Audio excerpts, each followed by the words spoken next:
30 जनवरी 1948 शाम 5 बजे सूरज गुरूब होने को था और एक कौम का चिराग बुझ गया। क्या आपने कभी सोचा है जिसने हमें आज़ादी दिलाई, जिसने गोली खाना कबूल किया मगर कभी बंदूक ना उठाई। दोस्तों, आज हम जानेंगे गांधी जी की जिंदगी की उन आखिरी लम्हों की सच्चाई को। दिल्ली बिरला हाउस के ग्राउंड। गांधी जी हस्बे मामूल सुबह सवेरे निकलने से पहले जागे, प्रार्थना की, वॉक की, कुछ लम्हे खामोशी में गुजारे।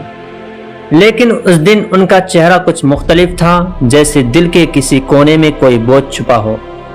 तक़सीम हिंद, लाखों बेगुनाहों का कत्ल, हिंदू मुस्लिम फसादात, इन सब ने बापू के दिल को तोड़ कर रख दिया था। उन्होंने खुद कहा, मैं सिर्फ अब एक जिंदा लाश हूं। उस दिन कई सियासतदान, कारकुन और चाहने वाले उनसे मिलने आए, मगर बापू गैर मामूली हद तक खामोश थे, जैसे अंदर से वो जान चुके हों कि अब कुछ बड़ा होने वाला है। एक करीबी साथी ने लिखा है, ऐसा लगता था जैसे बापू दुनिया से रुखसत होने की तैयारी में हों। शाम के तकरीबन 5 बजे गांधी जी हस्बे मामूल प्रार्थना सभा के लिए निकले। रास्ते में हजारों लोग खड़े थे। तभी एक शख्स उनके करीब आया, हाथ जोड़े और अगले ही लम्हे 3 गोलियां चली और महात्मा गांधी जमीन पर गिर गए। उनके लबों पर आखिरी अल्फाज थे, हाय राम। फिजा खामोश हो गई। लोग हैरान होकर चीखने चिल्लाने लगे।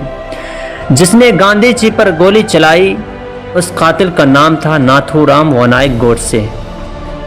दिलचस्प बात यह है कि उनका असली नाम रामचंद्र था। बचपन में भाइयों की मुसलसल मौत के बाद उसके वालिदैन ने उसे लड़कियों की तरह पाला। नाक में नात पहनाई गई, इसलिए नाम पड़ा नाथूराम। 1930 में वह आरएसएस से जुड़ गया, फिर हिंदू महासभा में शामिल हो गया।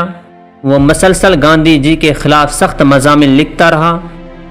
दोस्तों, अदालत में उसने कहा, मैं भारत को हिंदू राष्ट्र बनवाना चाहता था और मुझे लगता था कि गांधी जी मुसलमानों के साथ ज़्यादा हमदर्दी रखते हैं और पाकिस्तान को 55 करोड़ रुपए दिलवाने के लिए जोर दे रहे हैं। इसी गुस्से में उसने 30 जनवरी 1948 को गांधी जी को गोली मार दी।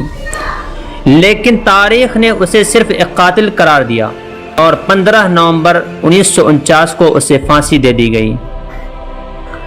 जब ऑल इंडिया रेडियो पर गांधी जी की मौत की खबर नशर हुई, पूरे भारत पर सख्ता तारी हो गया।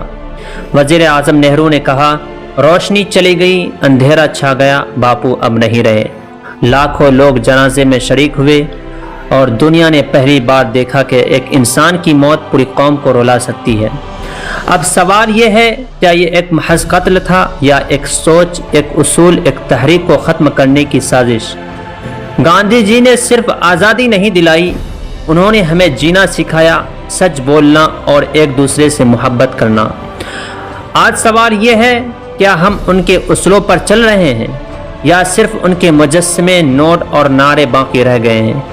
महात्मा गांधी के आखिरी 24 घंटे हमें याद दिलाते हैं कि नज़रियात को मारा नहीं जा सकता और सच्चाई कभी मरती नहीं है। बापू, आप जिस्मानी तौर पर नहीं रहे, लेकिन आपकी रोशनी हमेशा भारत के आसमान पर चमकती रहेगी। दोस्तों, इस वीडियो को ज़रूर लाइक करें, अपने दोस्तों को शेयर करें और मेरे चैनल भारत यूनिटी पॉइंट को सब्सक्राइब करना ना भूलें। मैं हूं मोहम्मद सबी फैजी। मिलते हैं अगली वीडियो में, तब तक के लिए सच के साथ बने रहें। भारत जिंदाबाद। अल्लाह हाफिज़।